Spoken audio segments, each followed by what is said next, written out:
E aí, vamos estudar a lição? Foi uma semana muito preciosa de crescimento no conhecimento da Palavra de Deus, relembrando algumas coisas, desenvolvendo outras e tudo dentro do contexto da aliança. Aliança no Velho Testamento, aliança no Novo Testamento.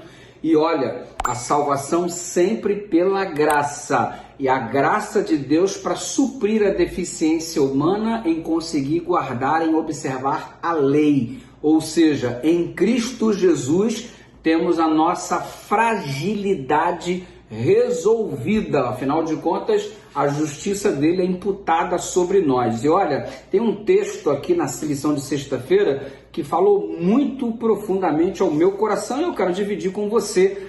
Quando por meio de arrependimento e fé aceitamos a Cristo como nosso Salvador, o Senhor perdoa os nossos pecados e suspende a punição prescrita para a transgressão da lei. Então veja, toda transgressão da lei tem uma punição. Essa punição ela é suspensa quando nós aceitamos a Cristo como nosso Salvador. Exatamente. Eu não estou dizendo que, por exemplo, você fez alguma coisa, exemplo, você comeu um alimento ruim e você então não vai ter o efeito colateral de passar mal. Não estou falando dessa consequência, eu estou falando da consequência em termos de perdição, ok? Você pecou e por causa do seu pecado você vai perder o céu.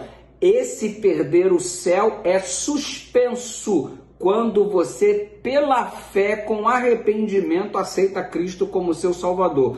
O pecado se encontra, então, diante de Deus como uma pessoa justa. O pecador, melhor dizendo, se encontra diante de Deus como uma pessoa justa, ok? Ele passa a desfrutar o favor do céu e, por meio do Espírito, tem comunhão com o Pai e o Filho. Então, há ainda outra obra a ser realizada, e esta é de grandeza progressiva. Se liga, o fato de Deus ter perdoado os seus pecados não significa que a obra terminou, apenas começou, gente. Começou, por quê? Porque agora Deus precisa trabalhar na sua transformação.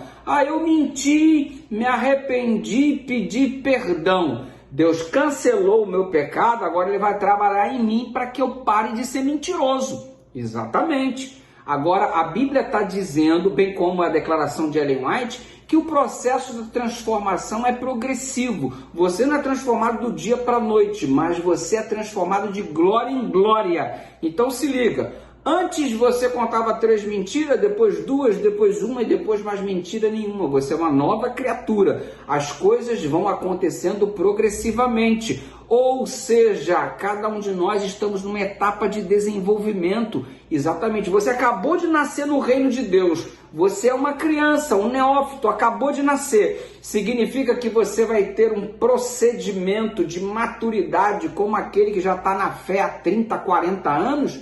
Não. Você está num processo de crescimento. Qual é o grande erro? É os indivíduos que já são dinossauros na fé quererem que aqueles que acabaram de se converter se comportem igual a eles que já estão aí na fé há tanto e tanto tempo. Primeiro que ninguém tem que cobrar nada de ninguém, ninguém tem que tomar conta da vida de ninguém. Em segundo lugar, que nós temos que orar uns pelos outros e respeitar a etapa de desenvolvimento. Como é que eu cobro de uma criança que ela se comporte como um adulto se criança ela é? Como é que eu cobro de um jovem que ele se comporte como uma pessoa madura, se maduro não é? Então note, parece até que nós que já atravessamos determinadas fases nunca passamos por elas. Se eu cobro de um jovem como se nunca tivesse passado por aquela fase, é muita injustiça da minha parte, é muita falta de empatia, muita falta de me colocar no lugar dos outros para sentir onde o calo aperta, onde o sapato aperta. Então note, todos nós temos fases de desenvolvimento. De repente, esse irmão que você tanto critica, ele está apenas numa fase de desenvolvimento diferente da sua. Por que ao invés de criticar, você não ora por ele, você não o visita, você não o apoia e você não o ajuda ao invés de criticar? São fases diferentes que todos nós vivemos em caráter individual. Então, oremos uns pelos outros, apoiemos uns pelos outros, porque cada um tem uma fase de desenvolvimento.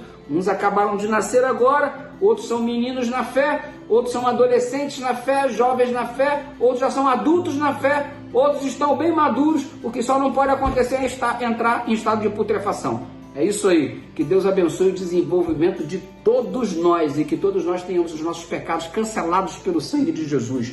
Que a justiça dele seja imputada sobre cada um de nós. Porque, afinal de contas, o resumo de tudo é que a antiga aliança e a nova aliança é o seguinte: Jesus pagou a dívida da lei, exatamente, para que possamos nos apresentar como justos diante de Deus. Tanto na velha aliança quanto na nova aliança, Jesus paga a dívida para sermos justos diante de Deus. Vamos orar? Obrigado, Senhor, por pagar a nossa dívida. Ajuda-nos nas nossas etapas de desenvolvimento, em nome de Jesus.